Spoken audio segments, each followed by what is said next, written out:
Check the mic and make sure it sound right, boys. What's up, guys? This next episode is going to sound a little different. So I just wanted to come on here and give a fair warning because I feel like my listeners deserve that. I had some audio technical difficulties. Apparently, every once in a while, GarageBand likes to just not save one of the tracks. This is what I'm finding. So, yeah, that happened to me this time. I had to use the audio from the actual camera. So it's just going to sound a little bit different, but it's seriously still a really great episode. That's why I decided to keep it instead of scrapping it. I had a really good time filming this one or doing this one, however you want to put it. Adam has a very interesting story. I had a great conversation with him. He gives some great insights to what he's went through as an actor, the pursuit of that. So if you're interested in acting or just like hearing about it or want to do it yourself, or maybe are struggling with an agent or auditioning or the mindset of being on set, he gives great insight to really all those things and lessons he's learned, kind of the themes of what the show is. And he's definitely someone whose advice is valid.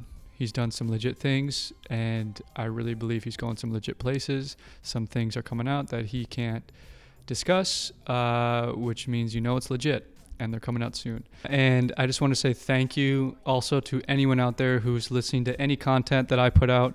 It means a lot to me because I'm putting a lot into this, a lot of time, a lot of effort, and I just want to say thank you so much. If you've watched literally any piece of content on any platform, or TikTok, YouTube, Triller, whatever, Spotify, Apple Podcast, any of them, thank you, for real. And if you are a regular listener or someone who is just avidly tuning in, again, I appreciate you so much. Please subscribe on YouTube. Please subscribe on Spotify, on Apple Podcasts, wherever you listen to your podcasts.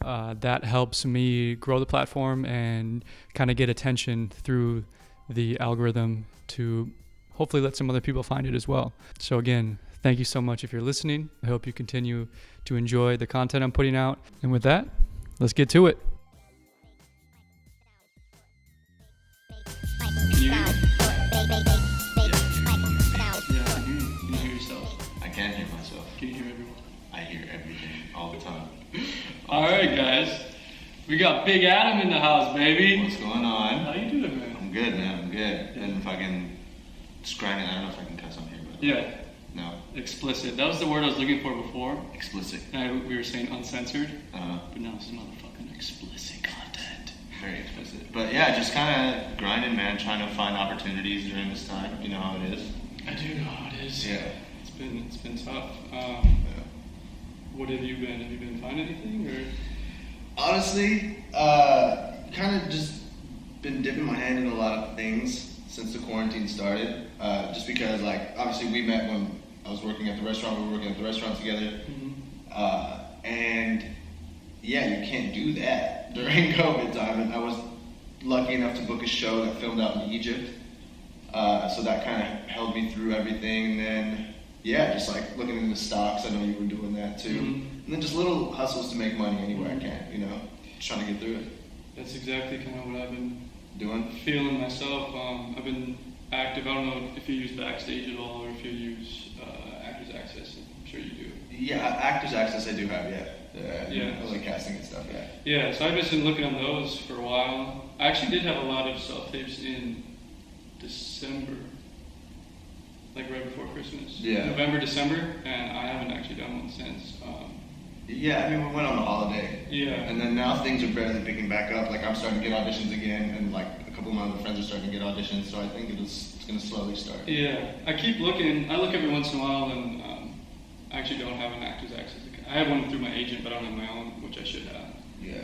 But I do have a Backstage, and that's what I've done some work off of, and just hadn't been seeing much, honestly, that I even think, there's constantly reality TV things on there. There's constantly, I always see this divorce posting. It's always asking for typical shit like that. But yeah, it's been pretty dry. But again, I'm new to all of it, so. Well, I mean, as long as your agent is submitting you on Actors Access, a lot of the stuff that you're gonna find is yeah, you know what I mean. So I hope they are. Yeah, and I mean, don't ever feel like afraid to reach out to them too and let them know like, hey, I'm doing this and this. You know what I mean? For sure. Yeah, that has been a frustrating thing for me. I feel like communication with them has been a little poor. Yeah. But I know they're obviously busy, and I'm not their main guy right now or talent, whatever. So right. I know it is, and I have actually a cousin of mine had a friend from high school who they're older, like a generation older, so they're probably in their 40s, who's been out here since he was our age acting. So I actually reached out to him and kind of talked to him one day. It's just nice to have someone who knows what the fuck's going on. Yeah. Some legitimate industry experience. He's done some things acting, I don't think crazy huge, but then got into actually producing and produced some like TV stuff. And, so it was really nice to talk to him and just hear if what I'm thinking about like the whole industry and is correct or not. And he really did just kind of validate what I was already hearing and thinking, and I was just like, okay, yeah, I'm not crazy.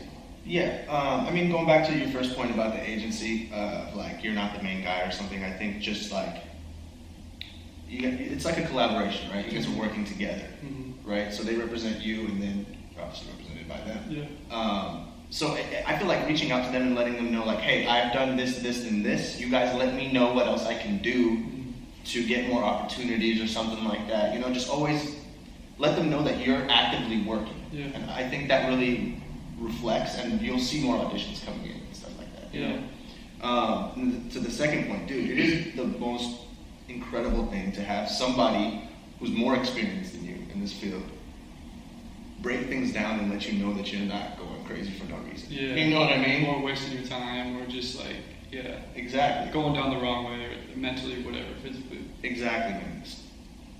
Especially mentally, man. This is such a mental game because, and I feel like this is said a lot, but the rejection is crazy. Yeah. Like you book maybe like 5% of the jobs that you go on, maybe, you know?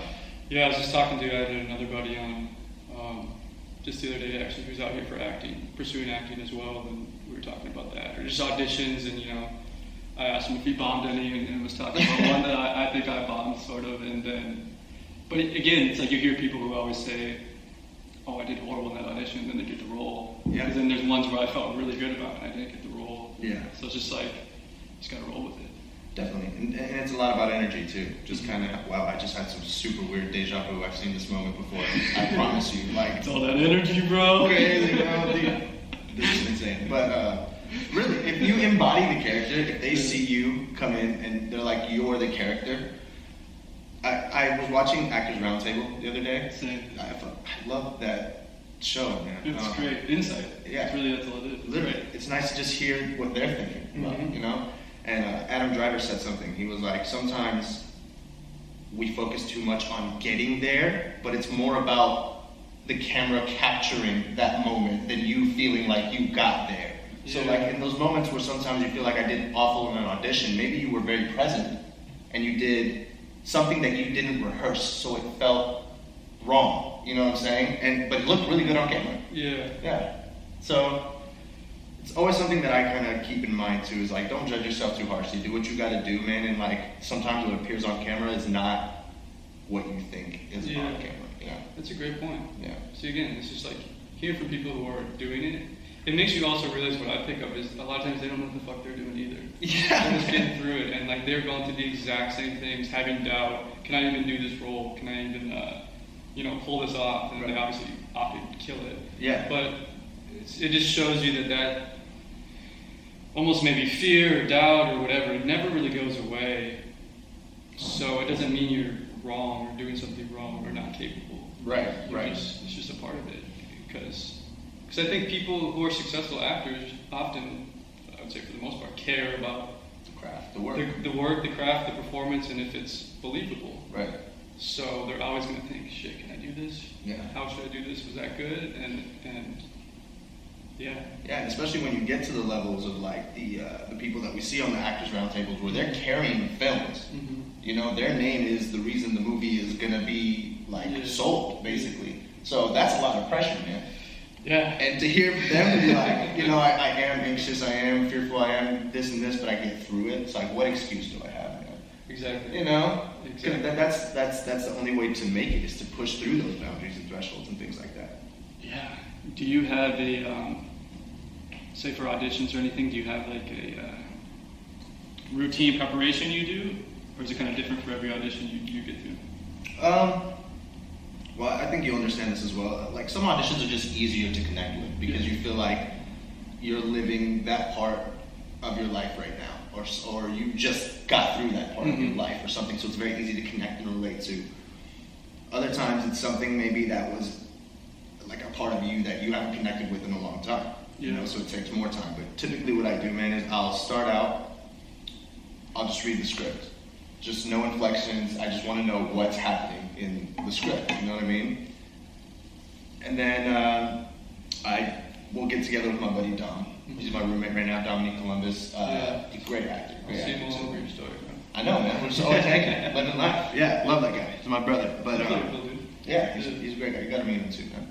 Yeah, but we'll have you back and we'll have him on. No, for sure. He loves doing stuff like that. Yeah. I'll talk to him about it. Dom, talk to you about it, brother. We're coming for you, bro. No, but like after I read it by myself one time through, we'll get together and we kind of just, again, read it, no inflections, just try to understand what's happening in the scene. And then from there we start creating environment. Like, who am I? Figuring out who is everyone in the scene to me. And just, going there and then letting go and start reading and seeing what comes up.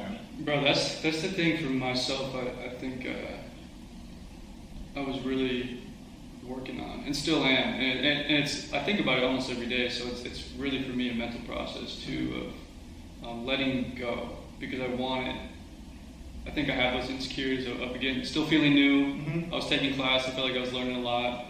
I haven't been able to go back to the studio, whatever. Right. COVID and everything, they're not open. In person. So I wanted it to be good all the time, even in class. And I think I would just like hype myself up, like anxiety-wise and like nervousness of like, oh, I want this to be good, I want this to be good. Am I capable of making it good? Yeah. And then I'm just kind of some days psych myself out, even just in class. So the idea of like letting go and just letting the scene be what it's going to be, and we always talk about that. You kind of letting it come to you, be alive. Yeah. You know, and like that's fucking, at least for me, way harder than you would ever imagine. Right. Does that mean anything? It kind of comes and goes. Sometimes it's a cell phone. That's why I put mine over there. Perfect. So let me move mine too. Yeah. So I'm not a douchebag guest. You're good, bro. Pardon me. It'll come and go sometimes, anyways. But we did find out that I think cell phones interfere somehow. Kind of makes sense. All the radiation. Yeah. 5G, but we'll talk about that too. What were we just talking about, right? Letting go and things like that. Can I ask you something? What does good look like for you? Like, man, I don't know. See, that's the thing, which aligns with exactly something I heard on Actors Roundtable just the other day. It's been a while since I watched it. I was just watching it the other day before I filmed with Logan, and I think it was Hugh Jackman talking about perfectionism and how he was speaking with someone else who I think was a director or a producer or something, somebody he was going to work on a film with, and I think they were talking about a role for him, and he was saying how, you know, I'm a perfectionist. In the conversation, the guy was like, wait, what? Like, okay, we're done. And he like hung up on him, I think, because he said, I'm a perfectionist. Just like in a sentence, in conversation. And somehow it got to the point of being a perfectionist is just kind of a cooler way of saying you're insecure.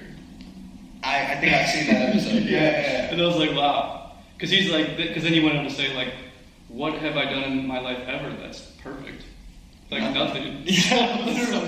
So just like, I don't know, it's okay if you're insecure. That's kind of what I was referencing earlier, is that whole conversation that they were talking about. Like, it's okay if you're insecure, everyone is. Yeah.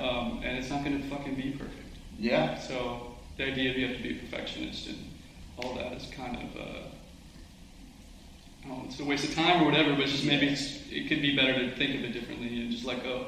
It is a waste of time, truly. Like, I think, again, what that does is puts pressure on yourself, which is not what this is about. At the end of the day, man, this is art. Like, we're supposed to entertain people. You know what I mean? So there has to be that sort of emotion to it. Like, I was watching School of Rock freaking Jack Black. Yeah. And you know what I mean? And you know, there's a scene where the kid who plays the lead guitarist, he's playing, but he's super stiff. And Jack Black walks up to him. He's like, "No, rock and roll is not like your talent; it's your emotion. How do you?" I'm butchering the quote, but it's like, basically, how are you feeling? Show us how you're feeling. And it's supposed to be fun. Don't be stiff, and that's how I feel about with acting too. So the idea, this was what I'm practicing letting go too, is the idea of being good, or like, rather, I'm changing my perspective on what good looks like. Yeah. You know what I'm saying? Good for me is, am I present? Did I do what I rehearsed? To a certain degree, and that's pretty much it for me at this point, man. It's like, was I present? What did it look like? Obviously, if I'm doing like a self-tape or something, I'll rewatch it and be like, I can hit this moment better, this moment better, this moment better. But yeah, just kind of being present and feeling confident that what I did made the scene flow. Exactly. Yeah. And that's hard to. Do you think you can feel it? I think something I do that maybe you do this as well. We haven't talked about this before, really. Yeah. Is I get outside of, I'm like psychoanalyzing myself. Mm-hmm. So I'm like thinking about how I'm doing at that moment. Yeah. And that's something I have to get better at. Because then that takes you out of the scene, you know, and then you're out of character basically, and you're not present like we're saying. Exactly. I guess, do you feel like you struggle with that? Not so much anymore. I feel like, and I'm grateful for the acting classes because of this. Like I've just practiced it enough now. Thank you, Lauren Patrice Nadler. She gave me a great space to practice this. But and also I was reading this Ivana Chevik book, and she talks about you know, acting is not just being emotional; it's understanding technique and understanding what's going on in the scene, and always being present in that sense. So you can drive yourself somewhere else. So you're always aware of what you're doing while being present. Does that kind of make sense? It does, yeah. You know, you're but it sounds difficult, but yeah. It's not a judgmental thing. It's like, I'm aware that the scene is moving this way, so if I'm not moving this way, I can adjust myself and go this way. Okay. So it's like, obviously there's a certain confidence to it, and like it's developed over time and practice, and that's why I'm so grateful for acting class, man, because that's the only place you can practice and blow it. You don't want to blow it in the audition. 100%. Yeah, and it's just like getting repetition. It's a muscle, man. Just working that. And I think that will shift the perspective from looking at it of like, I gotta do this right, and being hyper aware, but being like hyper aware and being like, I'm moving in the right direction, and if I'm not, I know I can guide myself that way.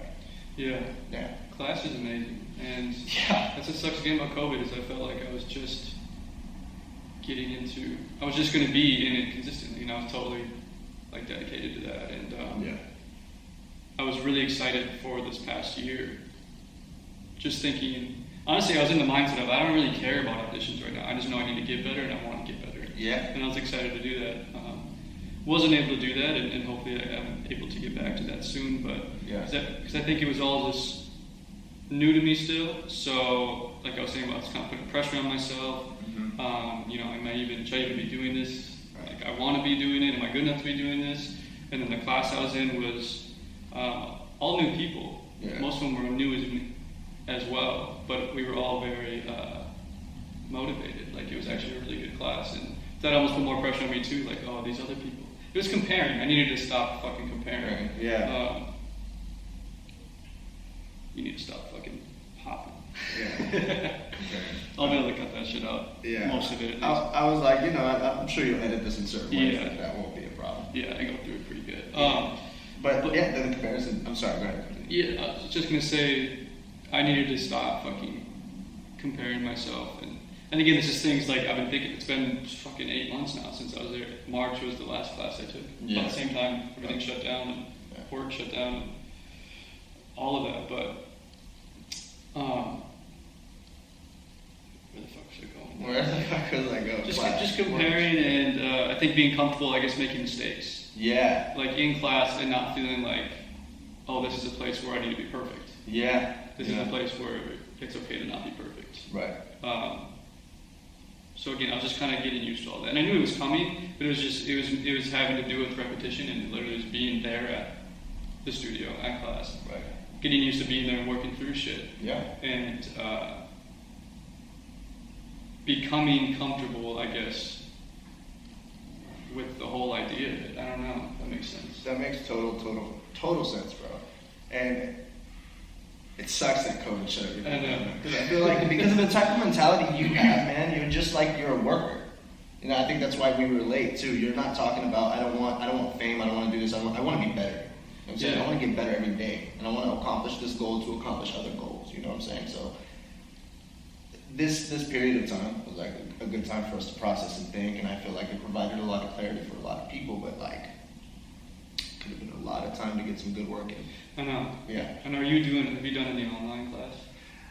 No, I mean, I don't know how I feel about online acting class, man. That's how I felt as well. That's why I haven't done it. Yeah. And I don't know if that sounds like, what the fuck are you doing? Why aren't you doing that? But obviously I didn't think it would be this long that we are in the situation we're in. Yeah. And I thought I'd been able to get back to the studio at this point, but because I think they are doing online classes. But it's just, you know, you can sit there. I would definitely benefit from hearing, like, class, whatever. Still thinking about it and everything. Yeah.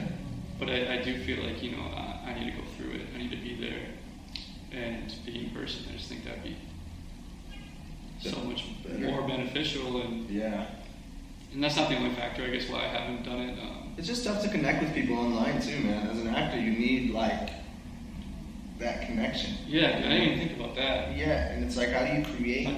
I mean, it's a challenge in itself, but I mean, doing a FaceTime scene, is that a thing? Zooms. Zoom? Yeah. So it's like literally, you're just looking at your partner on the computer, like doing it. I didn't even think of that. Yeah. I was thinking like one-on-one, like monologue style, or like like some exercise solo. See, I had to want to do online classes, bro. It'd have to be like with my roommate or something, so I can be like, yo, we're doing our scenes together, and you guys can watch us because I'm not doing the Zoom shit. Did you go to class with Dom? No.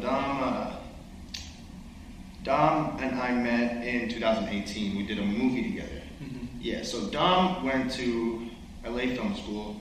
He came out. He was on Ray Donovan. Heard of it. For a couple seasons. Yeah, everyone's heard of it. There's always been posters and stuff. I never watched it until I met him. It was like, oh, I should probably watch it. You know what I'm saying? But I've always seen it around. Yeah, exactly. So yeah, we met on that film in 2018. So we never took an acting class together, but... What was the film? Lolo? Yeah, on Amazon Prime. Bro. Check it out. We'll talk about all that. I was doing a little creeping on your Instagram. Nice. They saw your red carpets, and I was like, what's going on? What is he doing? Yeah, there's a lot of exciting news coming out this year, man. I don't want to like talk too much about it just because I'm unsure of what it's going to look like, really, just because things happen quickly, and I kind of want to... Well, I'm preparing, obviously, but I want to get there, analyze where I'm at, and then move forward. Yeah, for sure. You know what I mean? Because I just see opportunity in front of me, and I know that if I'm passive with this, even whatever success comes out of it, if I'm passive with it, nothing will happen for me. So I have to just think about what's coming and like prepare for everything. You know? You saying good or bad, or just kind of focusing on the opportunities you think are going to kind of come up for you? I think good. I think there's a lot of good. I don't like to dwell on the bad stuff as corny and weird as that sounds, man. It's just like you kind of have to know that these things can happen. Like shit happens in life, you know, and you have to be able to think on your feet, like be quick. Yeah, exactly. And just like keep it moving. But I think a lot of really good things are coming. I'm just kind of trying to process what that's gonna look like, you know, while at the same time moving at the same pace as if nothing was coming for me. Yeah. Which is also a very difficult thing to like, well, it was a difficult thing to manage. Now I feel like there's no way to get anything else done unless I move at that pace all the time. Yeah. You know what I mean? Yeah. So you've kind of upped your, would you say hustle, or just your capacity to hustle? I think just focus. I think just kind of cut out a lot of distractions, which again is another like corny thing to say, but like. Well, it's not corny because I think it's legit. It's true. It really is. Like, for example, I mean, be very open, but like, pot was a distraction for a while, man. Yeah. You know, it was great and served its purpose when it did, but like, some days it was just way too easy to smoke and chill out. Yeah. Like, you know, watch movies and goof off. Are you not smoking anymore? I definitely cut back on it, man. I don't want to say I stopped completely, but not during the day like I did before. You used to be smoking all the time. You know how it was in the back of the restaurant. We'd be rolling blunts, man. It was crazy. That time working at the Great Greek was nuts. Bro, think about it. We would go buy beers, put them outside in the back. We'd take turns going to drink. Uzo shots. Occasionally would always be rolling blunts in the back. Oh my god, and making good money too. And making good and providing great service. Great to service. Great people of Delicious Chicago. food. Yes. Yeah, but it was. I knew working there wasn't like obviously. I mean, that sounded fucking amazing what you just said. It was a vibe. It felt like I was hanging out with my boys, but I had to deal with these customers. Exactly. You know? God, fucking keep nagging me. Exactly. Like, can you guys fuck off? I'm trying to hang out. That's how it was for real. It did feel like just hanging out. I still think someday we should make a show about that place. That place was or just a hilarious. restaurant inspired from that. Yeah. Because even like the cooks were funny, man. I remember days when it was like Sundays were the best days to go to work. Because it was just Peter was in charge. You know what I mean? Peter was in charge, man. I'm like, man, it runs so smoothly. We never had problems on Sundays. It's true, yeah. You know what I it mean? Did run smooth. It was a much more relaxed. Yes. Things just flowed and yeah. Yeah. Sundays were usually good, and it always seemed like it was slower for a while, and you're like, fuck, it's just gonna be slow shit all night, and then it's kind of snap off. But then when it was slow, we could take off early. Yeah. I do that often. Right, see, that's what I'm saying. Like serving is tough. Yeah. But as a server, that place was a good place to serve. Definitely one of the better places I've served at. And that's what I think now. Like I knew we were making good money at the time, but especially now with COVID and everything, it makes me kind of reflect on it more. So I'm sure you have too. It's just like, man, we're doing pretty damn good for just serving. Like, Yeah. I was working like 20 hours a week and completely. Paid your bills. Completely. Yeah. And more. Like, Yeah. obviously I was living cheaper at the time too, like we were talking about earlier, but. Yeah. Like no stress about money at all. Same here. My rent was like $700, bro. Yeah. We could make that in like a weekend. For real. Yeah. That's what I was gonna say too. Is I think again after we did well when you were there, but then even after you left, right before COVID, it was like substantially better. Yeah. It was like I don't remember exactly when you left, but it was right after Christmas. It Yeah. was like January, like New Year's through February. It was just like killing it. Really busy. Making money, yeah. Yeah, I ended up working another day a week. So even like Monday nights I'd work and make like $100 sometimes. It was just me and this other guy. On a Monday. It was silly. Yeah. And I was running it, bro. That's right. I was doing bar and takeout, and then this other guy started working there, an older guy, and he was doing serving, and it was just us two, yeah. Nice. Why is it weird? I feel like I could still clock in right now and be good to go. I know. You know what I mean? That's Like, what I'm I've been just thinking. ready. Like, fuck. Yeah. Maybe the computer might take a minute, but the menu is like pretty easy. Yeah. The menu is easy. I don't know why it took so long to learn it. There's like really 4 items that people order. Yeah, it's like, just a little bit different. Yeah. One meat changes. Literally. Meat change or like, man, like the type of stuff that I thought about like what people came there for. Yeah. Like certain veggies had to be there that night or they wouldn't come. Yeah. Like literally you're waiting on the one vegetable change for the night. Yeah, to be mad. Yeah. You guys said you had carrots online. Yeah. Well, we have cabbage too. Yeah, sorry. Cabbage is good. It actually was good as fuck. Yeah, it was. Everything there was really good. Yeah. I can't lie, man. Look at us just going off about The great. Yeah. Hey, we gotta reflect on these experiences too, man. No, I could talk about it for a while. For a while. Yeah. How's Max doing, by the way? I think he's doing good. I don't even see him as much as I, wish I was or should be. But 'cause I'm down here, which is he's still up in Sherman Oaks. And, Yeah, he lived in the fucking deep valley. yeah, I was up further than him for a while, and in Encino there, and then Woodland Hills. We lived in that house when I first got here, and then I moved out, and they moved out, and but now, yeah, it's just kind of it's not the easiest to get up there. I know it's not easy for him. I don't think he likes it down here either. You gotta live in a very specific part of downtown to be like. Okay.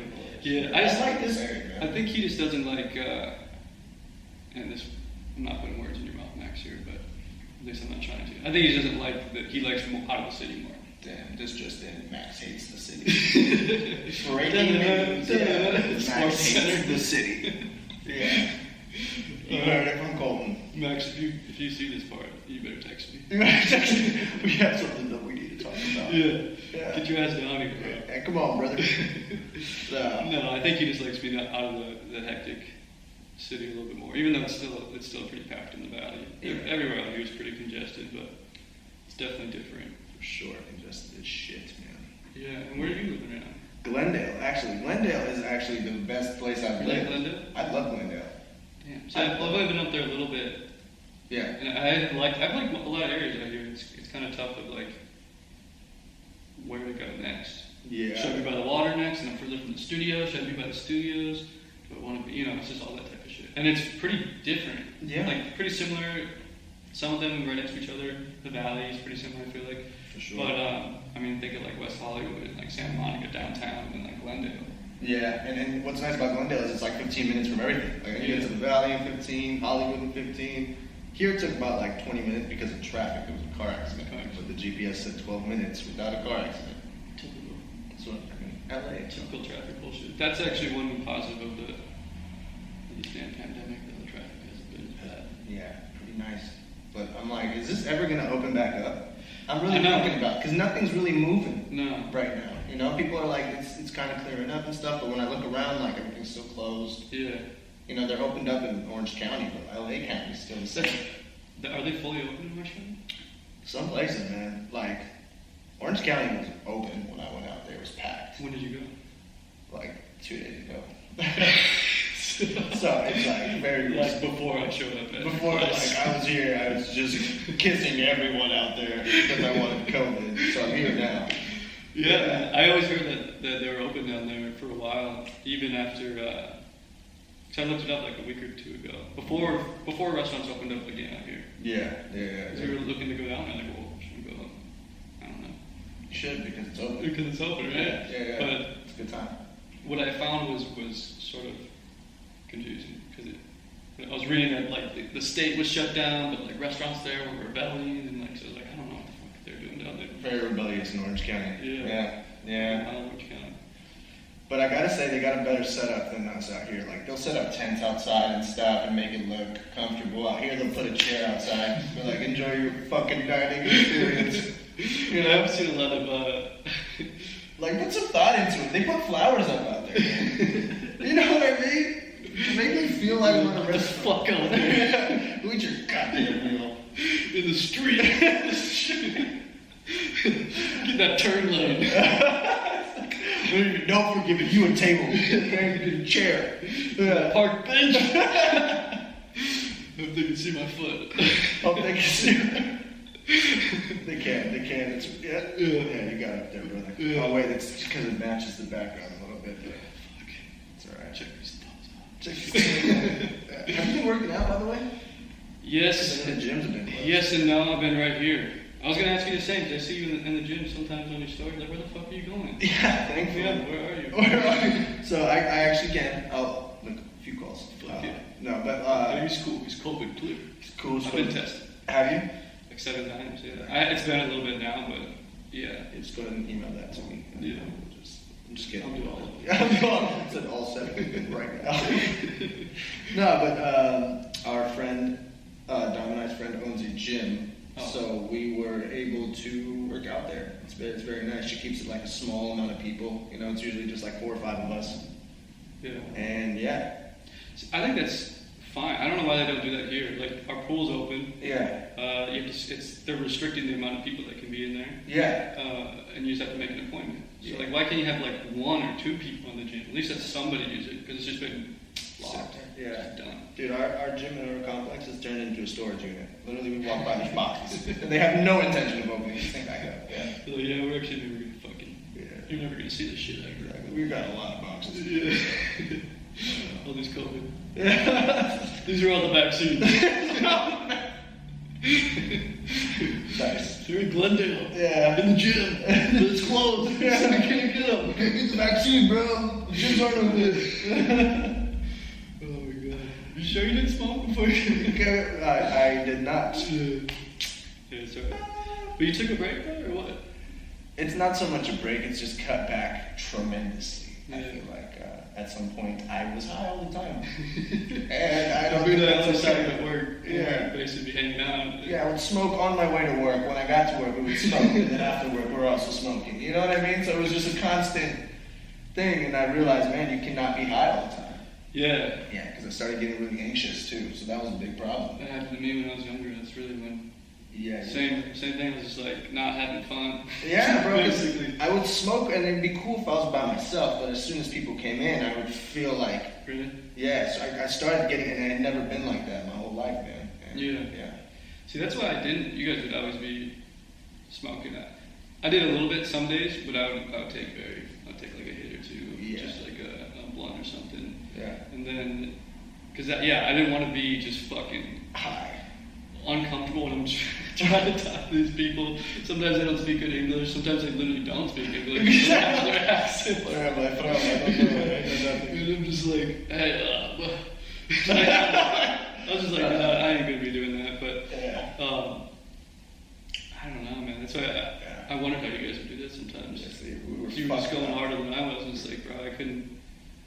It was like 3 blunts a night, maybe. Like while we were working. Sometimes, and we were drinking too. So it was like, what the fuck were we really doing? I really question like how people enjoyed our service. Because we were having a good Because time. we all have. That's Our exactly what energy was given to them. Exactly. We're having a good time. You guys have a good fucking You guys have a time. better time than us. You know? Oh, dude, it was. You guys were dancing. Yeah. There's music. Did you end up dancing? I would do the second dance. Okay. They're like, grab the lady's hands, Ooh, and basically you okay. do a little Kicks. You're basically just jumping. Like, Yeah. Jumping around. Everyone's offbeat. Everyone's offbeat. Just jump. I barely know what I'm doing, and they're like, what are you doing? They're looking Just at you kicking and legs. you're like, I have no idea what's going on. Yeah. You know? Yeah, same, brother. Same. Dude, I wanted to do the dance. I thought the dance was sick. Especially when I was the only one who wasn't doing like the main one. I was like, damn, I feel Yeah. lame as fuck out here. Yeah. And then Peter would go out there and just fucking kill it with the fucking thing on his head, bro. And people would give him a lot of money. yeah. A couple $100. Exactly. Yeah. Right. Just put a fucking glass on. I mean, it's impressive. Yeah, we gotta get off the Greek. Thanks, Joe. This is too much Greek going on here. Adam is actually not an actor. He's just a waiter. I worked. Get shit out of your order, okay? I really will. I really will. I was kissing babies in that restaurant. It was crazy, man. People let me hold their babies at that restaurant. While drinking their martinis. Well, literally, I would be making drinks and like, Baby martini. Yeah. Which one? Kissing? slurping martini, just be high as hell holding babies.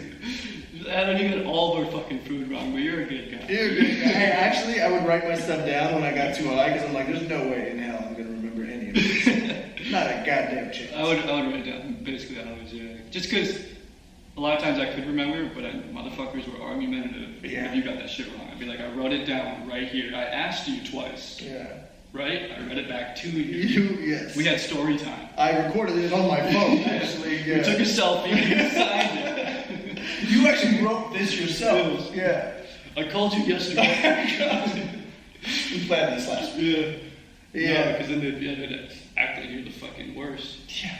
I was like, I don't know. At least I had some proof. I guess it doesn't matter. You still do what they want. Yeah. But Well, and this also does relate to acting too. Yeah. I'm realizing this because it's part of becoming an actor. Mm-hmm.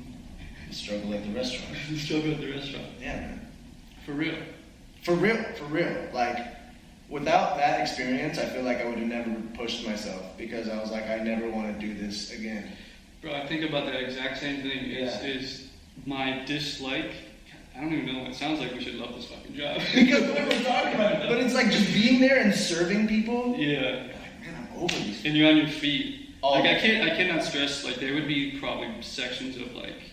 I mean, a shift would only be 5 hours at the most, 5.5 hours. Mhm. There'd be like 3 hours. Obviously, you know this to anyone listening. There'd be like 3 hours, sometimes more, 4 hours of non-stop, like movement, and I'm behind the whole time. Yeah. And like they keep seeing people. You're like, dude, my section is full. They're like putting out extra tables. I'm like, I can't do this, bro. Yeah, it's just like Yeah. food over there, silverware. Yeah, and then someone's being annoying, cutting my order of like, hey. We just sat down, but we need order right now. Yeah, and then one person gets a drink, one person gets a drink. It's like you guys got one chance to get fucking drinks. I'm not gonna run I back got here at the time. Yeah. But you got to, obviously. Yeah. So then you're just, bro, it'd be like, you got 10 things to do at every second for 4 hours. gosh, yeah. It's the physical. And they're all demanding, like, where's mine? Like, yeah, I can see. literally, our tables are close as shit. Your back is touching the person behind you. You're also asking for shit. Yeah. And also, you're shoulder to shoulder with the table next to you. They also ask for shit. You see how busy we are right now. Yeah. They don't give a fuck. Yeah. But yeah, becoming an actor. But no, what you were saying is exactly what I was thinking about the other day. Is being there and knowing I don't want to fucking be here and do this drove you more. Being there and not liking it drove you to focus on what you were trying to do more. And that's partly why, because I finished school, so I have a degree that's partly why, because people ask, like, why don't you get a job in your degree, like part-time or something? And it's like, I don't want any job that I actually feel like I might try to take serious. Yeah. Because exactly like this, like I was talking like this, like I know what I should be doing to be better at it. Like I don't want to, it's just going to pull me further away from what I actually want to do. Yeah. So it's like, although I didn't like the job, I almost liked that I didn't like it. Yeah. Not even almost, I thought it was good. That like, okay, this is pushing me to even go harder in that direction. And what you said, you hit the nail on the head, dude, because I feel like a lot of people come out here for acting, they don't take it as serious, they find something else and then they get complacent. Mm-hmm. You know, and then they go down that road because that's real, that's happening right now. You know, like actors make no money at all for a really long time. You know what I mean? Even if you are kind of like on a show, well, I mean, if you're on a show, you're making money, but like, like doesn't mean it's crazy, yeah. Exactly. It's like you can live off of it, but you can more than live off of it if you're on the right show. If you're on the right show. Yeah. But it's hard to get to that. Exactly. You know, it's really hard to get to that. I mean, there's movies too that you would know of that they did not make very much. Yeah. I'm thinking of one in my head that I cannot remember the title of, but and they were like name actors. It might have been their first movie, but they got paid like $10,000 for it. Yeah. I wish I could remember what it was because that kind of makes them say pointless. But just saying, like, there's movies that people hear and know about and think, oh, they probably got paid a fuck ton of money that they did not get paid a fuck ton of money. And sometimes you gotta do it just because it's a good look for your career. Exactly. You know, it's gonna put you in the right people's vision and things like that. 100%. Where are you on like the? Because I'm guessing you did, free work at the beginning, low paying work. So where are you, at least for yourself or in your own mind, of like, okay, I need to start getting paid, or like, where's the cutoff for you? You know what I'm saying? Well, as of right, I haven't done free work in a while because, dude, I did so much of it. You know what I'm saying? I was like, there's no way. I just thought about it realistically. Like, okay, my reel at some point was like all student films, all free shit that I did. You know, and it's all looking the same. So if I wanted a better quality of reel and stuff like that, and better quality jobs, like I just kind of had to stop doing that kind of work. It's hard. Which is tough because then you go periods where you're not doing shit. Exactly. You know? And you feel like, am I regressing? Exactly. So like, because that's it. Keep going. Actually. Yeah, which you kind of do regress if you're not, again, it's a muscle, if you're not working it, whereas like student films you can book every other week. And you work, you know what I'm saying? But once you get to the paying jobs, it's obviously a better quality, or a better trained actor. You know what I'm saying? Then you get to another level and you realize, okay, I have to elevate myself here now because I can't compete with these people. You know what I mean? And then if you get to another level and you're like, all right, I gotta elevate again, you know? But to answer your question, I haven't done free work in a long time, and at this point, man, things are looking really good for me. Like, I'm signed with a new manager, man. I'm very thankful. I'm grateful for all the support that I have. Got a great agent, man. And the show's gonna come out in May on Netflix too. Crossroads, check it out. Crossroads? Yeah. Okay. Yeah. The one from Egypt? This is Egypt, yeah. So it's filmed here and in Egypt. It was done. It was like the first time an Egyptian production company did that. Can we get into that? Yeah, we can, absolutely. Yeah, so interesting, because they were like, you can't talk about this anywhere, you know, but I'm like, realistically, how many Egyptians are going to watch this? Watch me. Literally, bro. Is that what you think? Is that what you think? I'm going to talk all about it? Yeah. I don't think I have any Egyptians in my statistics. I had like a Canadian percentage. Yeah, killing in Canada. Yeah. Killing in Canada. 0.02% of your views are Canadian. Let's go. Thank you, Canada. But yeah, we can get into that. What would you like to know about it? Damn. The process of booking. Should we start there? Yeah, let's start at the beginning. Even just the audition, coming across your knowledge of like the audition, and then you getting the whole thing. Okay, so basically, this casting director reached out to one of my friends who I was living with at the time because she saw my Instagram and she saw a film that I did and was like, hey, I want this kid to audition for this role. And it was like a lead role in an Egyptian series that was shooting out here and there. And so I did the audition. I was awful. I was terrible, absolutely terrible. I didn't get the lead role. I got a secondary, I got a named character, but it was like 1 episode, 3 lines type shit. Yeah. You know what I mean? And then they actually ended up bringing me back in again, read again, and then they flew me out to Egypt, where I thought I was going to be playing this like character who has a few lines and things like that. I was in like 2 episodes, but briefly. Yeah. And then they auditioned me, I meet one of the producers, and she's like, hey, I feel like you are this lead character. You know what I'm saying? You are this person that we're looking for. She's like, I feel like you were nervous because maybe the Arabic, you hadn't practiced Arabic in a while. Yeah. So she's like, I'm going to talk to the director and see if we can get you another chance, because they still hadn't booked that role. Really? Yeah. So at this point, there was no filming done? There was no filming done. Okay. So this was still like pre-production. Okay. So they bring me in again, and I read with the director, and he's like, okay, when the main star comes in here, you're going to read with her, and then we'll make our decision. Yeah.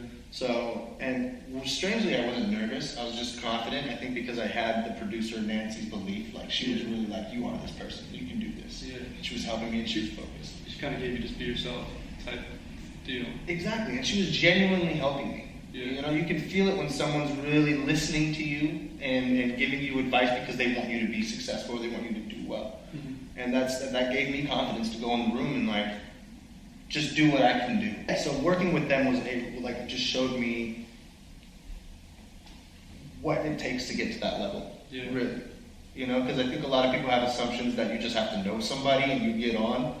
But to stay on, you gotta be sharp. You have to know who the fuck you are as a person. You have to like be ready to go at all times. Yeah. And they were ready to go at all times. I think that is a real thing out here is people, kind of what you just said, and we would also talk about this in class. So again, this is all more validation for myself of like, we're not the only ones talking about this, you know, type shit. Yeah, a lot of people can get a moment. Yeah. And kind of get lucky, or maybe their look just fits a moment, whatever, and they'll have, you know, a show or a movie or something. But you gotta, to sustain a career, you gotta fucking be good. Like, honestly, you gotta and continue to get better and work. And, you know, that's kind of what they were teaching us, is anyone can have like 15 minutes, but to do it over a long period of time takes a lot of fucking work. It takes a lot of dedication. It takes a lot of dedication, man. Like, for example, this woman that I'm working with, Mona, she's been doing this since she was 18 years old. Yeah, wow. 18 years old, man. And she took a little break because of like health issues and stuff like that too, to help people out. But like, she grinds, man. She hustles. She's literally legendary out there, and she's still doing like 3-4 films a year. You know, a TV show. Like, she's on top of her stuff, man. Yeah. So again, just being able to be around people like her, I'm like, I know I'm on the right track. I just have to keep getting better, like you said earlier. Just keep improving. So I was going to ask, what do you think is what is the most important thing you've learned from working with people like that, who are legitimate fucking professionals? On a show like that? Biggest thing I think is like, just trust yourself, really, and learn. I really took that lesson in when I found out how much these people were making. Mm-hmm. You know what I'm saying? And I'm like, wow, if I was making that kind of money, I would really have to have some belief in myself, bro. Well, which I do now, you know what I'm saying? But at the time, I was looking at him like one specific guy. He's another actor in there. Like, when I heard how much he was making, some guy was like, he's talking about X amount of millions that he's making for this show. Yeah. And I'm like, that must be like a lot of pressure. But just seeing how he kind of trusted himself and went forward with that, I was like, okay, he's good and he knows it. Mm-hmm. And he can do this and he knows it. So it's a confidence, really. That's all it is. It's a confidence from practice, repetition. Yeah. And did you feel like, not at all that you were like better than, but did you feel like if that's an example of someone who can make that much money, like, I'm capable? 100,000%. Because at the same time, I'm on the same show as you. Yeah. You know what I mean? I'm here too, brother. And I've been working too, man. And a lot of my scenes were with one of these guys, and I gotta say I held my own, man. Yeah. And after doing these scenes, I was like, man, I can do this for sure. That's fucking awesome. I can do this for sure.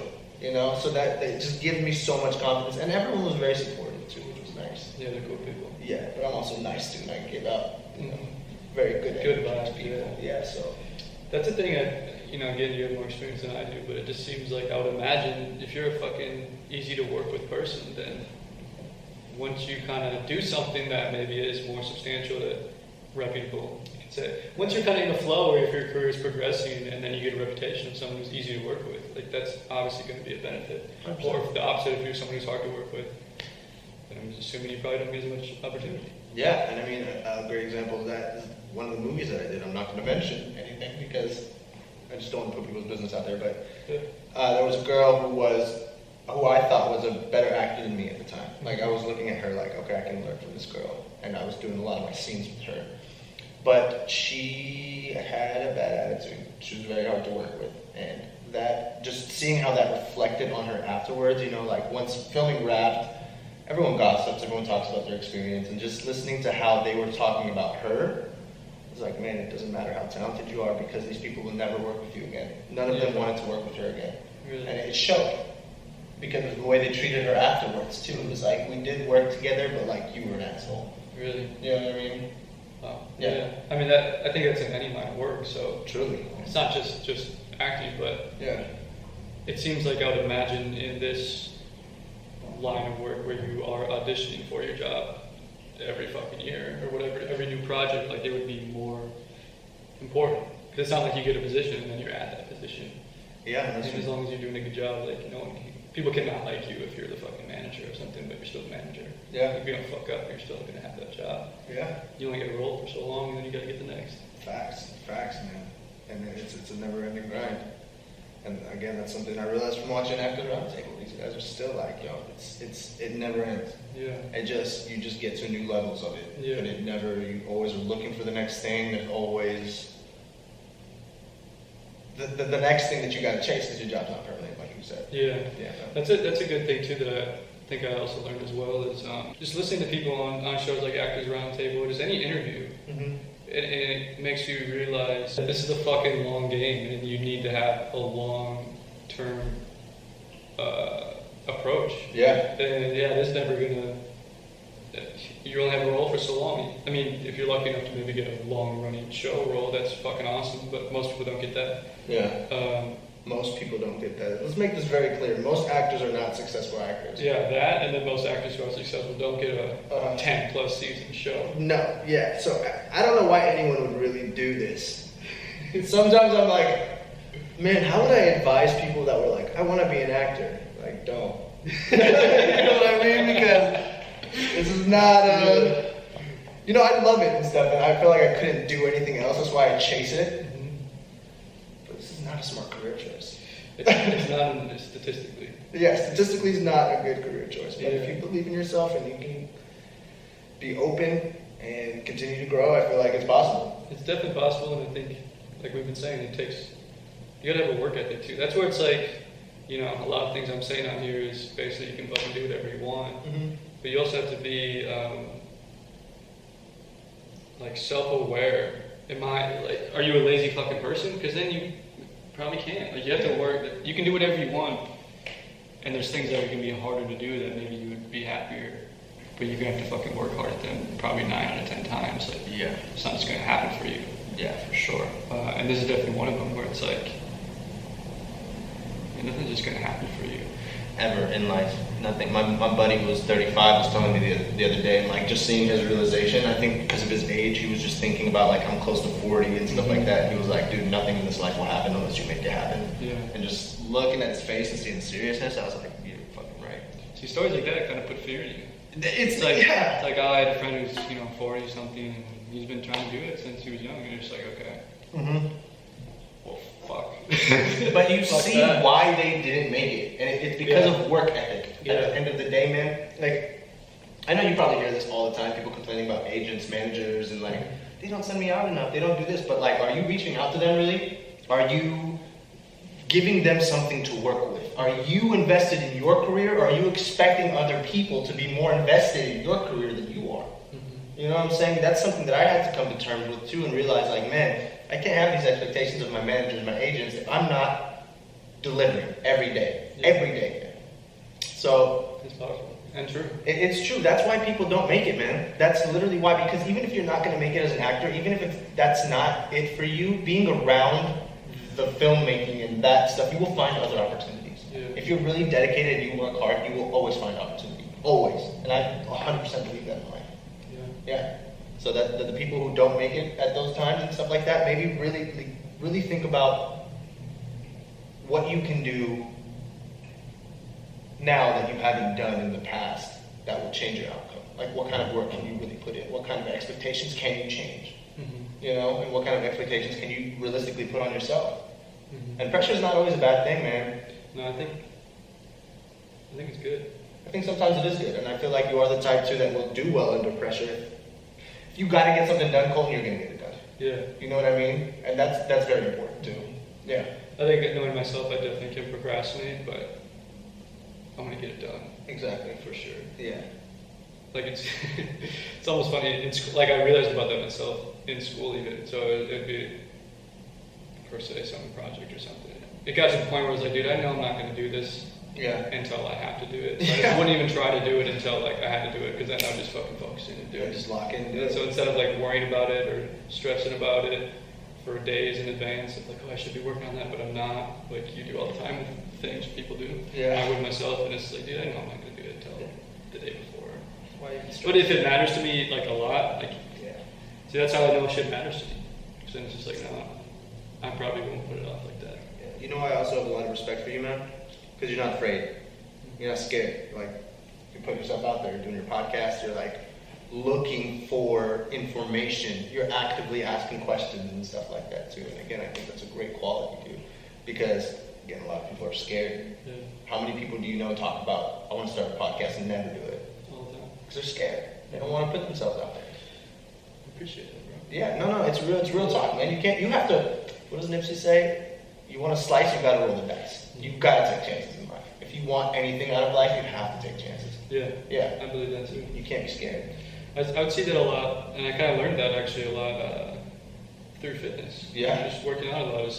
You hear that all the time, oh, I want to get in shape, yeah, I'm going to get jacked, yeah, I'm going to work out every day. 9 out of 10 times. No, they fucking don't. Yeah. I mean, they want to, they say they do, I'm saying, but yeah, they don't follow through with it. Yeah. And that's kind of where, literally working out and working on my own body, like physically, and then seeing change from that was probably one of the first times on my own where it was like I proved to myself, fucking stay consistent, do the work, and you're gonna improve. Like, it's possible. I literally changed my physical fucking body. Yeah. And there was plenty of times where I was doing a program or something and like a month into it, say it's a 3-month program, like this isn't fucking working. Yeah. But I kept doing it, and then it seemed like all of a sudden I just turned around. Yeah. It was just like, wow, that actually worked a lot. Yeah. Yeah, and then it proved to myself, yeah, you just gotta be consistent. Yeah. Not every day is gonna be the best day. What I learned from fitness and can apply to other things in life is, just to be consistent, and that's like, it's the only way you're gonna improve. Yeah. And not every day is gonna be the best day. Right. You're gonna have days where you do bad in class, you do bad at the gym, you do bad in practice, you do bad at work. Yeah. Whatever it is you're trying to get better at, Well, you gotta just push through but that. just keep going. Yeah, come back the next day. Yeah. And that's just, I guess, where I kind of, again, it's like I know that, people tell me that, but the way I learn, I'm sure everyone's heard this who's listening many times, the way I learn is doing it. Yeah. Feeling it physically, mentally thinking about it, feeling what it feels like to go through that thing that someone's talking about or already told me. Yeah. It's like that was what it made me feel, what it feels like to, be consistent at something and see the improvement at the end, even though you're doubting it in the middle of it or at the beginning of it or wherever you have doubt, but it's like just keep fucking going. And that's key too. Everyone has doubt, man. Everybody has doubt, and you also have to have like overwhelming faith. Yeah. In yourself, and like understanding that patience is a thing, which is like a bitch to learn. You know what I mean? I know. I'm like, I want everything right now. Exactly. Yeah, but things happen when you make them happen and when they're meant to happen. You know what I'm saying? So you have to have the patience, and patience comes from faith. knowing things are going to unfold the way that you want them to unfold if you stick on this path. That's, again, God, you're making some great fucking points here. I love it, man. I love it, yes. But, yeah, patience is huge. You know, you hear, I'm sure you listen to Gary Vee, I'm sure at times. Yeah. He's preaching that, and that he really stuck that in my head, like, okay, how can I practice patience? Love Gary Vee, by the way. Yeah, Big fan. big fucking fan. All he does is patience and self-awareness, man. Exactly. Self-awareness, patience, positive attitude. It's very simple. And you're gonna, like, I want to be a fucking movie star tomorrow. It's like, but I'm not fucking ready to be a movie star tomorrow. If I had the opportunity to be a movie star tomorrow, I'd probably fucking fail. Like, I would probably have that 15 minutes. And then I would crash because, like, I'm not good enough yet, basically.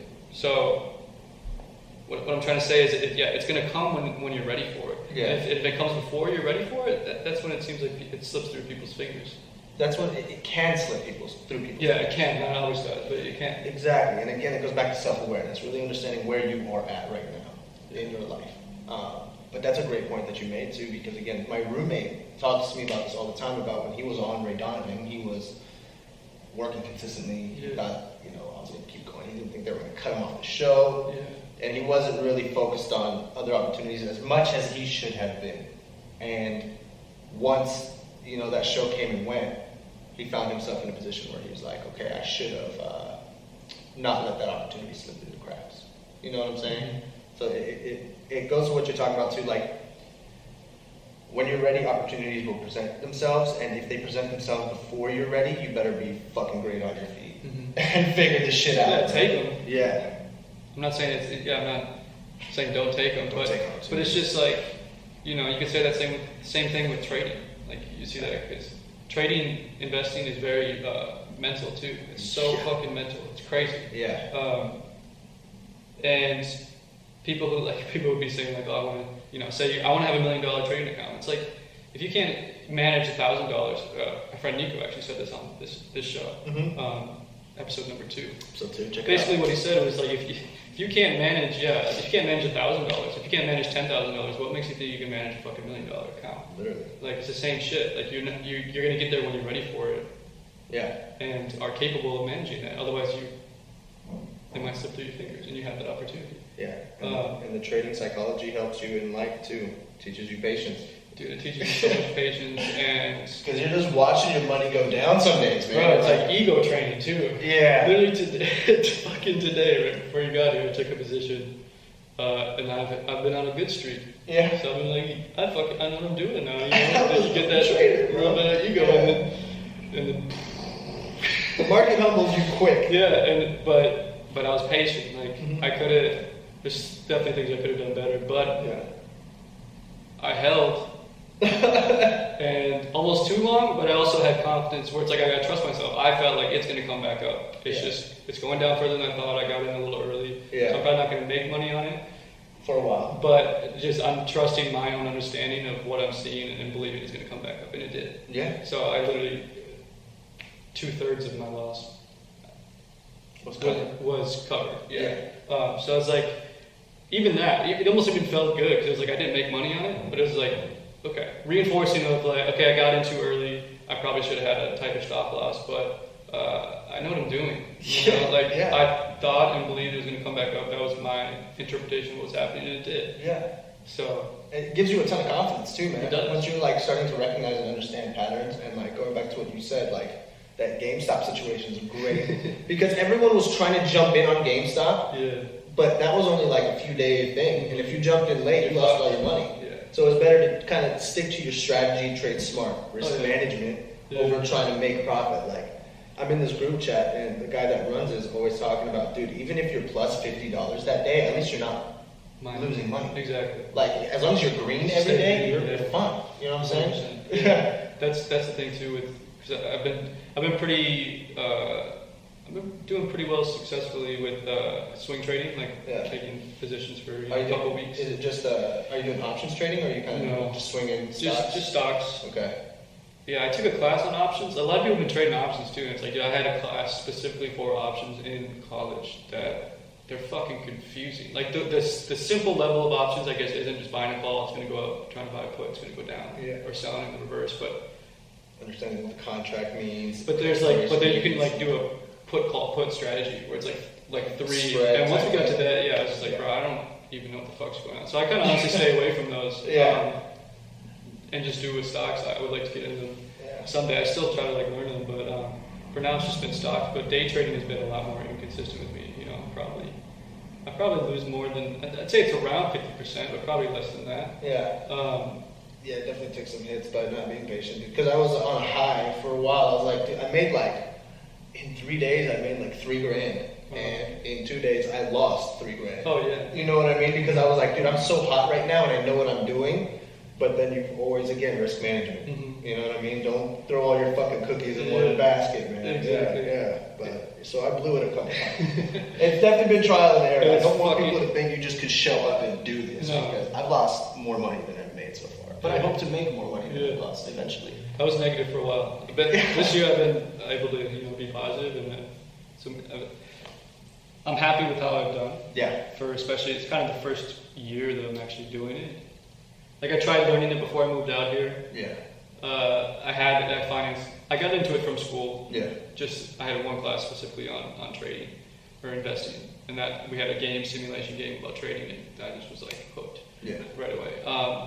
So then I got into it a little bit after school. Was trying to learn day trading. Came out here, kind of completely dropped off because just work, and I was trying to focus on acting. Yeah, and those were my priorities. Making enough money to stay here and all that shit. I didn't have money to trade with anyways. Yeah. So it's like, I don't know, just stopped doing it. And then obviously had time with COVID, and so I've gotten back into it. And yeah, I'm happy with how I've done, but it is like so much of a fucking mental game.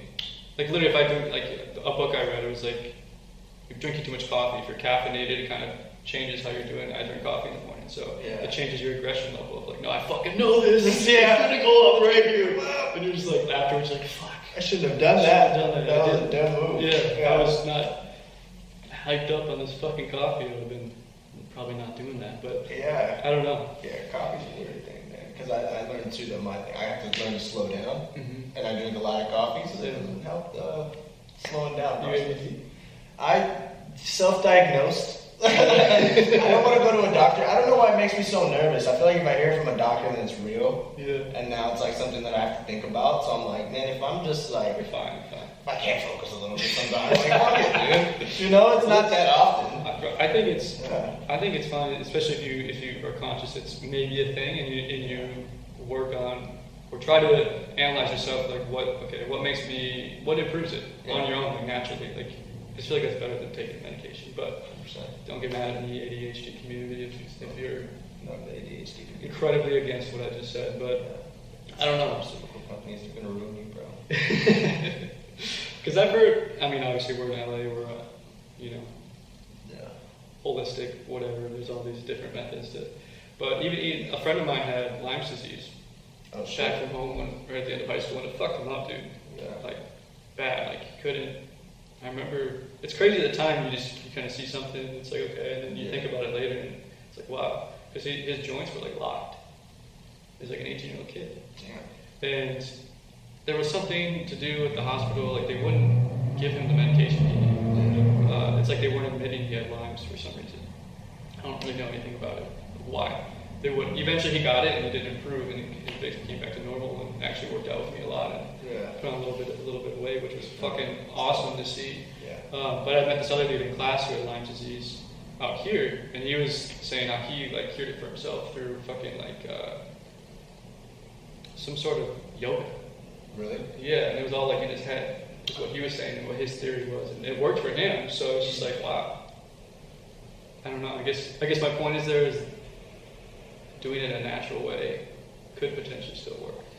You know, I was having a conversation with my buddy about natural remedies the other day because our ancestors, like the ancient ancestors, man, every ancient civilization had holistic healing ways, and like I don't think we should discredit these people because these people were also performing successful surgeries, brain surgeries, like they were intelligent people. Mm-hmm. You know, it's ignorant of us to think that they were just stupid, primal, like they were intelligent. And the only reason that a lot of the medicines and stuff were kind of discredited was because when the religious wave started happening, those natural ways of healing went against what religion was teaching. Yeah, especially, I mean, Christianity specifically, just because like the church kind of created this empire. Yeah. But they were just like, this is witchcraft. If you do this natural way of healing, it's witchcraft. This is not right. It goes against our version of God. So that's why I think, even to this day, it's kind of looked down upon as like weird, like it's not going to work, it's that type of stuff. But it fucking worked for them. Exactly. I mean, think how many centuries, modern medicine was, I think, for fucking ever. People, maybe they didn't live as long. Maybe they weren't as healthy. Whatever. It might not have worked the same, but it doesn't mean it doesn't work at all. For anybody. Modern medicine is excellent. We'd all be like fucking polio-ridden freaks. You know what I mean? Like, but like modern medicine has its place. Yeah. You know, like there's a space for both. Exactly. Yeah. And I think people should be open to considering that. You know, instead of discrediting these naturalistic, like holistic remedies so quickly. I agree, 100%. Yeah. All right, bro. Before you said you gotta go here pretty soon. Yeah. I want to ask you, because basically, kind of the theme of the show is how you got into what you're doing. That I think is fucking awesome. Whoever the person is. Yeah. So I want to hear your story of how because you were born in Egypt, right? I was born in Egypt. So how did you get here, and then get into acting and kind of that whole process of coming to America and then figuring out your way to where you're at now? Yeah. So I was born in a village in Egypt, and my parents kind of moved us to the city when I was about 3. We won a travel lottery to come to the States. So what's that? So the United States, obviously everyone outside wants to come here. And they would do, I forget how often, but a lottery basically to see like if you can get your citizenship out here. Really? For people outside, and we won. And they would pay you to do that? No, you would apply for the lottery and then you'd have to pay your fees and stuff like that. So, but they wouldn't let you come out here and try to get your citizenship. Legally, it's all, you know. So you have to win that lottery to be able to come out here and do that? You don't have to, but that's a way to do that. Okay. That's a way to get out here and get your citizenship legally without, problems and stuff. So I feel like the universe is in my favor, bro, because that's like, so how lucky were we to win that lottery, brought us out here. Obviously I grew up out here. I was playing football the majority of my life. Got to college. In LA area, right? Anaheim? In Anaheim, so Orange County. Orange County. I was actually in Huntington Beach playing at Golden West for a little bit. And kind of just stopped playing because I had to work more. Pops wasn't doing all that well at the time. It was kind of like a recession-ish time. So we were working more, and obviously college football is a full-time job, man. If you're playing college sports, you're locked in all the time. So I couldn't do that anymore. So I took an acting class, and my dad had always wanted me to act, but I just didn't give a shit about it in high school, dude. I was like, I'm gonna play football, and like hang out with girls, and like. Same way. Yeah, but he was always sending me to auditions, and like I booked a Disney thing when I was young, just because I was adorable, I think. Like literally, no acting skills. I was just adorable and passionate. Just smiling. Literally, like, oh my god, the ship crashed over here. That was literally it. And I was just excited, and they were like, this is Disney. We want this kid. So I booked that, but I didn't care about acting. Yeah. Until I got to college and I took a theater class, and that's actually where I met one of my best friends, Adrian, who I, to this day, think I would not have been as passionate about acting if I wasn't doing it with him. Really? Because it was a group activity, man. Because like the first time I stepped into the theater world, you gotta understand there's like a lot of these stereotypes are true. I'm coming from jocks to like full on college, like community college theater kids. Like it's a very completely different vibe. Yeah. And Adrian was also doing the same thing, so we were able to connect right away. And then we found this passion for acting, and I think it's just because we were doing it together, and it was so much fun doing these things together that we both moved forward. Yeah. And you did know each other before the class? No. It was weird how we met too, because like I remember I was looking at him, and he was looking at me, and I was like, is this dude mad dogging me, or is he into me? What's happening here, bro? I can't tell. And I talked to him later, and he told me the same thing, but I was like, bro keeps looking at me, you know what I'm saying? That's the gym experience out here. Exactly. Back home, if a dude's looking at you, you feel like he's trying to like intimidate you would be like, what's up? But out here, it's like, you don't know. Is this dude trying to intimidate me? Is he about to try to come up and hit on me? I don't know what's going on. It was funny to hear that his perspective was the same thing. Oh, yeah. It was like, what's this guy fucking looking at, man? But it was, we did our monologues. That was our first assignment. We did monologues, and then we had to pick scene partners for our first scene. I did my monologue, and I remember he came up to me after class. I was like, "Hey, bro, that was a great monologue." Man. I was like, "Thanks, man." Yeah, literally, it was like that. Say so? It's alright, bro. It was a great monologue, bro. And I was like, "Yeah, man, yours was really good too." He's like, "You got a scene partner?" I was like, "Nah." And we became scene partners. It was the broiest conversation. But after that, we would like go outside, read our scene for a bit, and just bullshit. Yeah. Just talk forever. Yeah. And then I'll wrap this up too. We're moving forward. We went to we auditioned actually. Our teacher was like, "You guys should audition for the play." They were doing a modern adaptation of Romeo and Juliet. Mm-hmm. And me and Adrian auditioned, and I booked Romeo, and he booked Benvolio, I believe. Yeah, and of course all the theater kids were mad because we just showed up and did that shit. Fuck for these kids. Yeah, dude, they were genuinely upset. Like I never, when they talk about the theater space being toxic, that shit is toxic, bro. These kids do not play with this, and if you get what they want, they will just try to tear you down. Luckily, I was solid and I was confident in who I was as a person because I can see how you could get depressed being in the theater community, man, for sure. People just hating on you. People just hating on you. They're just haters. But Fuck's a better actor. yeah, but you're not, because I booked it. So fuck off. You know what I mean? Like, I'm sorry. I just, like, it is what it is. But No, that's awesome. yeah, then after we did that play, we were like, all right, we're the greatest actors in the world, obviously. We should move out to LA. And we just did. Dude, we literally just moved out here. Isn't it We crazy? moved out to Hollywood, yeah, and like we were actors for about a year. We're basically just doing drugs and partying Yeah. for about a whole year. not really taking things very seriously. And eventually you just shift your focus. I met my manager so I was in an Uber pool one night, Yeah. kind of fucked up, and I met this guy who was a model. He was repped by my manager at the time, who I was with for 3 years. Just happened to be? Yeah. You were up by the same dude? No, he wasn't. He introduced me to him. Okay. So this is how I met him. We're in Uber, fucked up, talking. Mm-hmm. It's like, man, you got great energy. He's like, you got a great energy. He's like, what do you do? I'm an actor. I'm looking for reps. And he's like, my manager is actually starting to rep actors. You should meet him. So we kind of met up from there, and I ended up signing with that guy. Mm-hmm. And he helped me get my career started. He was a very hardworking guy, but I think at some point we just had to go our separate ways. Is that the guy you ended up separating with that when we were working at the Greek?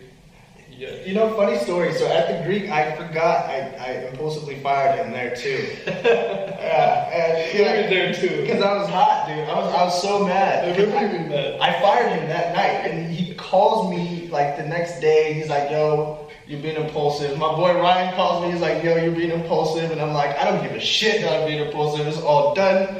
I will set my life on fire for my pride, Cole. I'll tell you that right now." So I was like, "I'm not getting back with this dude at all, bro. It's done. It's over." You know. Eventually, I ended up working things out with him, and went out to Egypt. And I missed an audition because I was fucking flying in, bro. So he sent me an audition, and he was like, "Yo, get this in." It was supposed to be the day after I flew in. But the day I flew in, I had to go to set immediately for a meeting. I was jet lagged as shit, didn't get any sleep, and I didn't even check my email. I wake up, and the audition was due. And I texted him, I was like, "Yo, there's no way I could have gotten this done." Yeah. And he was like, "You need to be taking this serious," and like, just started shitting on me. So I called Hey, motherfucker. him. Literally, I call him. He doesn't answer because I'm on like FaceTime Messenger because it's an international call or whatever. He doesn't answer. So I sent him an email. I was like, "Hey, appreciate all that you've done for me. Like, blah blah blah. But I'm over this. I don't want to do this anymore. Like, we should go our separate ways." And he was like, "Okay, if that's how you really feel, then we should do this." I was like, "That's how I really feel." Mm-hmm. And then we moved our separate ways. And yeah, impulsively fired him twice. Yeah, but it was justified because I was feeling some type of way about it. Clearly. But I think it matters, especially if they're your age or your manager, Yeah. because I don't know, man. The energy seeps into probably your work. 100%. And I think it was at a point too where when me and him first met, I wasn't as serious as I was now, and I think he viewed me as that kid still. Yeah. You know what I'm saying? Like First impression. Yeah. So I don't think he could get that out of his head and understand that I was really trying to take this more serious, and that's why I was getting upset. Yeah. Yeah. I can understand that. Yeah. 100%. And do you have an agent? Yeah, I'm with I'm an agent right now. Yeah. And what do you feel like? Because I have an agent, I don't have a manager. Mm-hmm. I would like to get a manager. Obviously, probably right now is not the best time. Not a lot of shit's happening. But in my mind, a manager is working with you more closely. Is that fair? In a sense, yeah. Your manager will do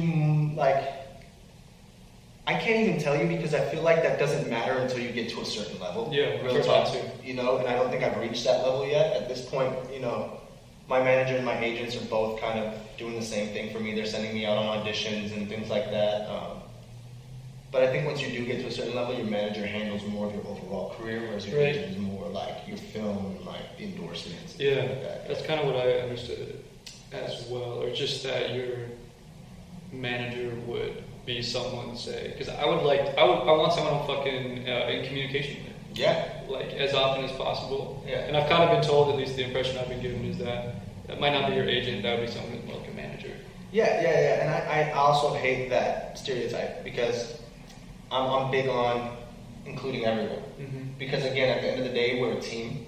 Yeah. You know what I'm saying? My manager and my agents need to know what I'm doing at all times. Mm-hmm. In my opinion. I'm not like bombarding them every day. Yeah. But if I'm thinking about something, I always actively come to them with a solution that I already have and see what they think about that. That's awesome. Yeah, so, and my roommate helped me change my perspective on that a lot because before I would, again, have certain expectations of my representation and like, that's just not the way to do it. I think it's just, you have to let them know that you're collaborating with them, they're collaborating with you, and you're willing to put in more effort for your career than they are.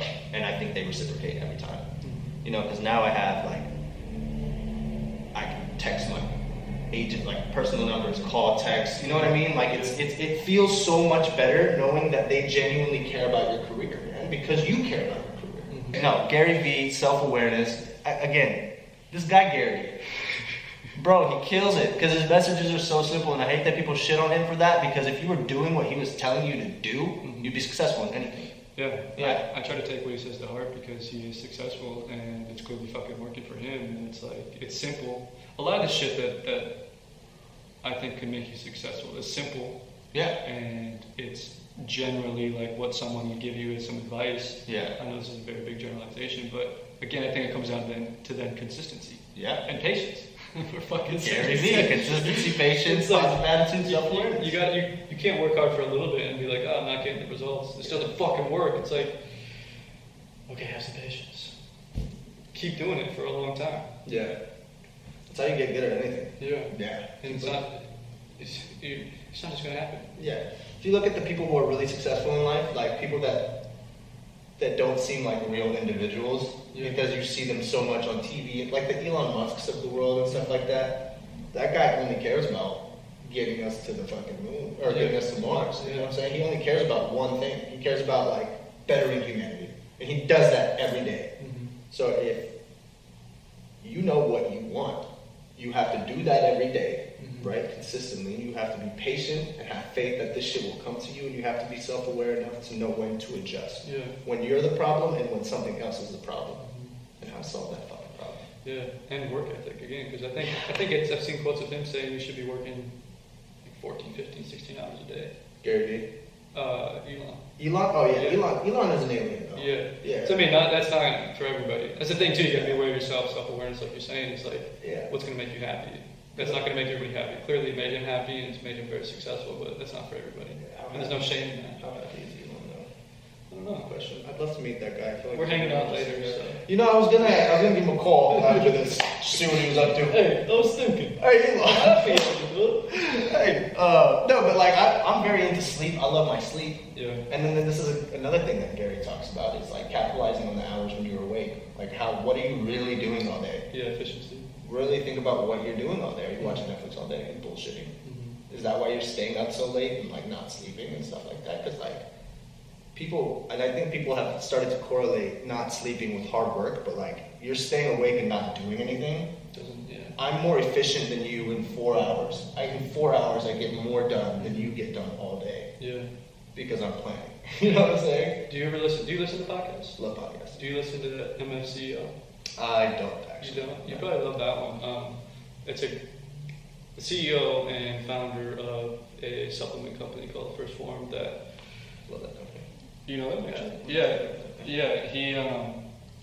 It's him, and I haven't listened to it for a while. I think it's another guy who used to be like a financial planner, and maybe I think a third person. But I remember an episode specifically them talking exactly about that. Is like them saying, they wake up at 5 a.m. in the morning and bust ass from 5:30 to noon, and then people around them are like, dude, do you ever fucking work? Like, and he's like, yeah, I work fucking harder than you, motherfucker. It just super early in the morning, then I got all day to kick it and like do whatever. Yeah. And it's like, I don't know, that's just fucking true. Like, are you being efficient with your time? It doesn't have to take all day. Yeah. These things don't take all day. No, you just need to be more efficient. And I know I can definitely be more efficient. Mm-hmm. That's one thing. Doing something that I'm putting on YouTube, I end up getting distracted by fucking YouTube. Yeah. I'm like, oh, fuck that video, I haven't watched it for 5 minutes. Okay. 30 hours later. Yeah, exactly. But it's very easy to get distracted. No, it made me, that's a great podcast as well. I haven't listened to it for a long time. I would assume he's still making it because I think it was doing really well. He was doing it for a while, even when I found it like 2 years ago. Yeah. But that, I don't know, that's just a great point. So, find out when you sleep best, and then wake up early. Yeah. Typically. Yeah. And then just be efficient. Whether you stay up late, okay, then you work late. Be efficient at night, and then you wake up a little later, or you go to sleep early, and you can get up early. And then, a good thing I like about waking up early is, it's quiet. You're not missing anything at 5 a.m., 6 a.m. Literally. You no FOMO. No FOMO. You're not like, it's not the middle of the day. Like, I love being outside. Like, it's fucking beautiful outside right now. Yeah. At 6 a.m. the sun's not barely even up. Yeah. And I've seen you been getting up early as shit too. Always. Again, because of quarantine, just put things in perspective for me. Nothing's gonna get done unless I get it done. Yeah. And another thing while we're on this topic that I'm personally practicing is I do 4 things every day. Like, I consciously, the night before I go to bed, I will write out 4 most important things that I need to do for the next day that will make me feel like I'm moving forward in my life. You know what I'm saying? So even if it's just like, okay, practice a monologue, because that makes me feel like I'm progressing as an actor. Mm-hmm. And that overall makes me feel like I accomplished that day. And it's a good feeling to go to sleep with. Mm-hmm. So do just 4 things every day that will genuinely make your life better. And that was given to me, like that tip was given to me by a producer who's very successful, very, very successful. Produced like in British Top Gear and stuff like that too. So he's like, yo, I just do 4 things. Well, not just, but like I focus mainly on these 4 things, and it trickles into the rest of your day. Because you've already done the 4 main things, you feel great about yourself, you feel accomplished, and then the rest of the shit is just like knocking things off the checklist. Yeah. It's funny you say that, because I think that is also exactly what they said in that same podcast I was talking about. It's making lists and checking it off the next day. I think they said like 3 to 5 things to do and get them done in the morning, or just get them done early in the day, and then you have your whole day to fucking kick it, man. You feel accomplished, you feel good about yourself, you are making progress. Yeah. And a lot of days it's, you procrastinate things. Yeah. I think they were saying the power of writing it down too. Yeah. Exactly what you're saying, because then it's like there to do, and it feels good to check it off. So it's almost like you're thinking added motivation. Yeah. Otherwise it's just in your head, and you might put it off, and it's really just a couple things. Yeah. You put it off all fucking day. And that's what he was telling me. So his name's Pat. He was like, dude, if you think about it, when do you feel best about your days? And I forgot exactly what he was telling me. I don't want to butcher this quote because he's a smart guy. But essentially, he was like, you want to end your days feeling accomplished. Mm-hmm. And he's like, you're going to go and you're going to work at the restaurant, you're going to work at the gym, you're going to make your money. You know that that's already locked in. So lock in the 4 things that are going to make you feel good about yourself that day. So that's very important too, because it's so mental, and it makes things so much easier and flowy and stuff. Yeah. Yeah, work, man. We'll do acting push-ups right now. Can we do acting push-ups? How do you do this? Fucking go. Yeah, brother. Let's fucking go, dude. Just gonna pretend like I'm doing some push-ups. Thinking about doing push-ups. Did a bunch of push-ups yesterday. Yeah. How many push-ups can you do? Going back to what you said about working out and doing a fucking million. 5,000 in 5 seconds. I've never seen this before, bro. Yeah, bro. Good quarantine workouts, bro. I've been working out here, dude. Yeah. And it's tough because it's not as motivating. There's distractions at home. I'm not going to the gym to work out. Yeah. It's like I'm just starting right here, like literally right there, on the floor. Or sometimes I'll do them on the roof just to be outside. But how dirty does this sound? I want Popeyes right now. Just popped into my head. I haven't had Popeyes in years. I'm sorry, I just random thought. I want the fucking chicken sandwich.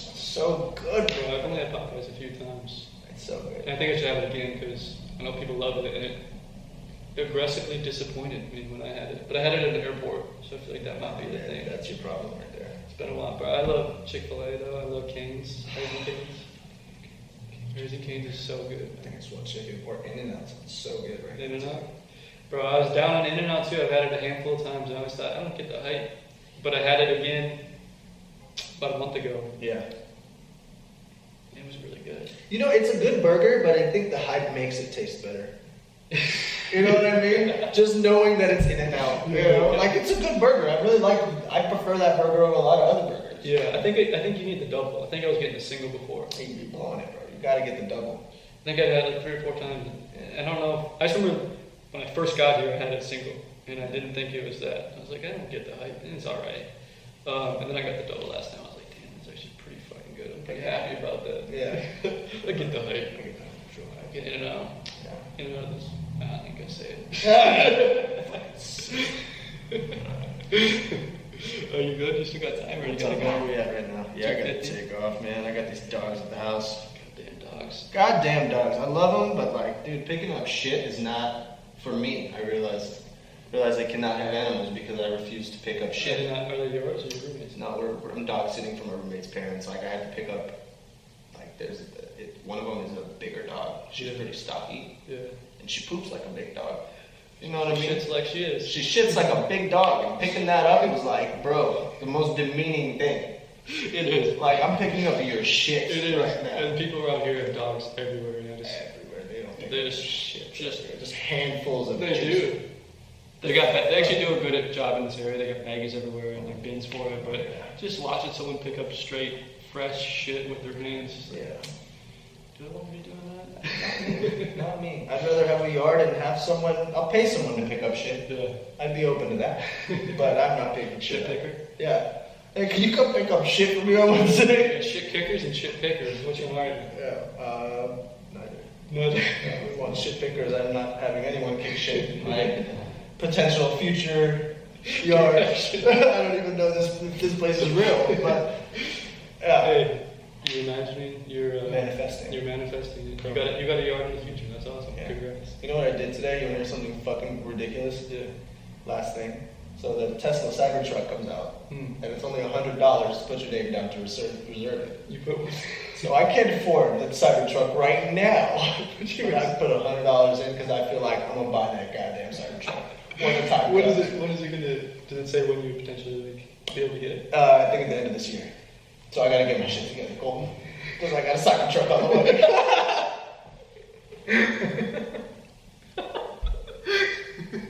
Dude, it's coming! Yeah, I literally, when I bought it, I was like, it felt so real. I was like, yo, I got a Cybertruck. But no, I just put it $100 on hold so I can buy the Cybertruck for $40,000 when it comes out. That's all it is. I think so. I think it's relatively like.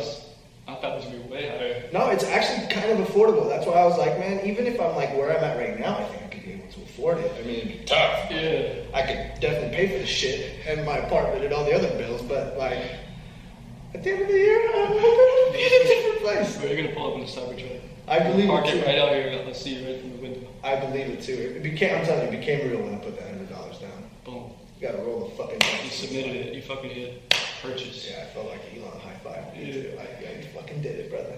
You gave us that Just shit. don't send it. What the fuck did he throw at the Cybertruck window and it broke? And he said He fixed that, okay? He was all bragging. These are unbreakable. Fucking smashed. Sorry, that broke. I guess I was wrong. So we're gonna continue with the truck. Yeah. So look at the back of the truck. We got a huge bed. Yeah. We got a huge. So you got that part's unbreakable. That part's not gonna break. I guarantee you, it's bulletproof. It's not gonna break. Stomps a hole through it. Yeah, it's like, Alright, we're gonna bring it back. yeah, this is a prototype. This is not the right. This is the styrofoam one. Yeah, this is the Styrofoam Cybertruck. Yeah, no, it's not the right one. Not the right one. Yeah, man. Alright, bro. Yeah. Thank you for coming. Thank you for sharing. I appreciate you having me, man. This was fun as fuck. It really was. It really was. I look forward to doing another one, maybe in a few months. Yes, definitely come back. Are you gonna be around? Are you flying out? I fly out in March, so I'm gone from the 10th to the 25th of March, but I should be done, and then I don't go back again until maybe late April. Okay, so Yeah. perfect. You're gonna be gone for my birthday. Yeah, it's Don't want perfect you. time. Perfect time. Should be in the city. Yo, book me for Cole. Here for that birthday. Yeah. we'll get another one of these in too. Yeah, my guy. Thanks for coming, man. Of course, man. Appreciate you having me. Love hearing about it. Definitely. All right, that's it. Check the mic and make sure it sound right, boys.